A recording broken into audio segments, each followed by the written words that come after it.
NLTK में हम basic text classification कैसे कर सकते हैं? पहले तो ये होता क्या है, एक पीस ऑफ टेक्स्ट को डिफरेंट कैटेगरी में क्लासिफाई करना। जैसे हमारे पास एक मेल होती है कि भाई ये स्पैम है या नहीं है, तो एक इस कैटेगरी में हम पता कर सकते हैं कि कुछ चीज़ों के बेसिस पे कि ये स्पैम है या नहीं है।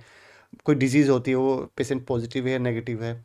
तो ये सब होता है कि टेक्स्ट क्लासिफिकेशन की किस कैटेगरी में जा रहा है टेक्स्ट।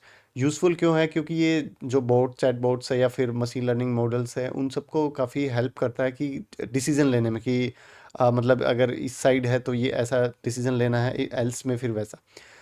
तो ये होगा कैसे? कॉर्पस से हम मूवी रिव्यूज़ इंपोर्ट कर लेते हैं। क्लासीफायर हम नाइव बाइस क्लासीफायर इसमें यूज़ कर रहे हैं, और एक्यूरेसी इंपोर्ट कर लेते हैं टेस्टिंग के लिए। अब डॉग फीचर एक मैंने फंक्शन बनाया है, उसमें क्या है, वो वर्ड जितने भी एक एक करके उसमें एक डिक्शनरी बनाएगा, वर्ड के साथ ट्रू एज ए वैल्यू उसमें वो रख देगा। अब डॉक्स क्या है कि हम मूवी रिव्यूज़ की कैटेगरी में से एक एक कैटेगरी निकालेंगे, और फिर उसमें फील्ड आईडीज़ में कैटेगरी पास कर देंगे, और फिर ये सब डॉग फीचर में पास कर देंगे, तो हमारे पास यहाँ प्रॉपर डॉक्स आ जाएंगे। डॉक्स को हम शफल करेंगे।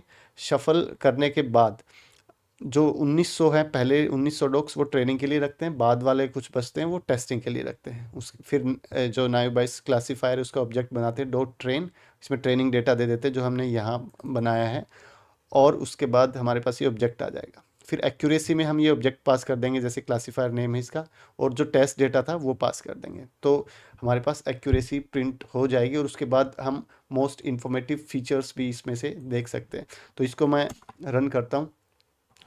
तब तक हम ये देख सकते हैं कि लिस्ट ऑफ जो ये देखो एक्यूरेसी भी आ गई, तो इसमें क्या है कि ये सब डिटेल्स हैं कि पोस्ट वगैरह, ठीक है, और ये नेगेटिव है, ये पॉजिटिव है।